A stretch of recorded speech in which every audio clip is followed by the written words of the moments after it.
Hello everyone, my name is Temizel Sekeryan. I recently graduated with a PhD from the Department of Civil and Environmental Engineering at the University of Wisconsin-Madison. My research focused on the environmental implications of emerging technologies, nanotechnology as a case study, supervised by Dr. Andrea Hicks. I am very happy to be in the Planetary Health Scholars Cohort for the fall 2020. In this flash talk, I will be sharing my research with you. Due to their size-dependent properties, engineered nanomaterials perform either enhanced or different functions compared to their bulk counterparts. Considering silver as a case study, let's see how conventional silver and silver nanoparticles take part in our lives as embedded in various products.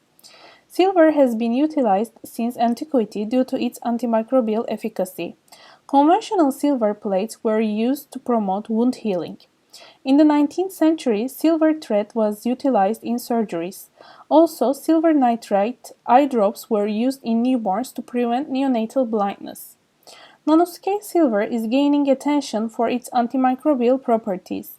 It is expected that the global production of nanosilver will increase from about 210 tons per year in 2020 to about 800 tons per year in 2025.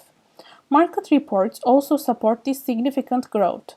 Some examples of nanosilver-enabled consumer products include medical applications, textiles, cosmetics, and food storage containers. We saw that these nanomaterials have already started to take part in our everyday lives. It would be good if we could understand their environmental and human health implications.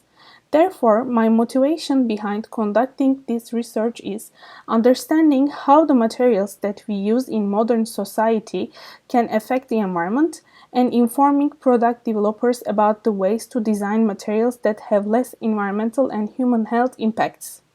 So my aim is to quantitatively evaluate the environmental and human health impacts of nanosilver-enabled consumer products. But how? The answer is by using lifecycle assessment. Lifecycle assessment is a tool to evaluate the environmental impacts of products throughout their life cycles from raw materials acquisition to end of life, including manufacturing and use stages. Here, the green arrows indicate the inputs, which represent any energy and material needed to manufacture, use, and dispose the product of interest, and the red arrows indicate the outputs, in other words, the emissions and wastes generated as a result of these stages. Before providing the results, I would like to share some terms that I will use throughout my talk. As I previously stated, these red arrows represent the outputs. However, specifically for the nanomaterial-enabled products, there is an additional output flow represented by blue arrows here, which indicates potentially released nanomaterials throughout manufacturing, use, and end of life. Essentially, red arrows indicate indirect emissions or non-nanospecific emissions, and blue arrows indicate direct or nanospecific emissions. This will be calculated separately for holistic evaluation. Following quantifying the impacts of making the nanosilver, now it is time to calculate nanospecific impacts. For this, we need to calculate a component called characterization factor. I would like to define characterization factor by sharing an example. For instance, if we think about mass scale, 1 kg of carbon dioxide is equal to 1 kg of methane. But if we think their contribution to global warming, methane contributes about 25 times more than carbon dioxide. So here, 25 is the characterization factor for methane. Previous life cycle assessment studies modeled nanospecific impacts resulting from the nanosilver release as ionic silver, which potentially resulted in overestimations of the impact. With this step, we wanted to shed light on this evolving debate. To calculate characterization factor for nanosilver, we used U-Stokes methodology. This is a consensus model which provides a framework for characterizing human toxicity and freshwater ecotoxicity impacts of inorganic and organic chemicals. It has three components: effect factor, fate factor, and exposure factor.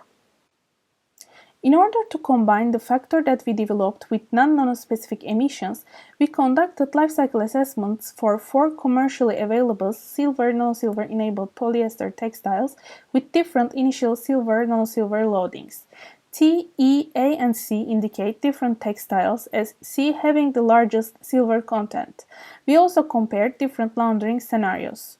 Results show that unless the initial silver loading per textile is significantly high, nanospecific ecotoxicity and human health impacts would be lower than non-nanospecific ecotoxicity and human health impacts. In the majority of instances, nanospecific impacts are found to be much lower than non-nanospecific impacts.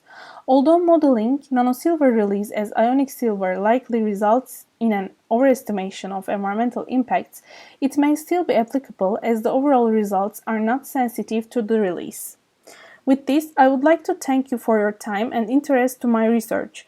I would be happy to answer any questions you may have. Thanks again.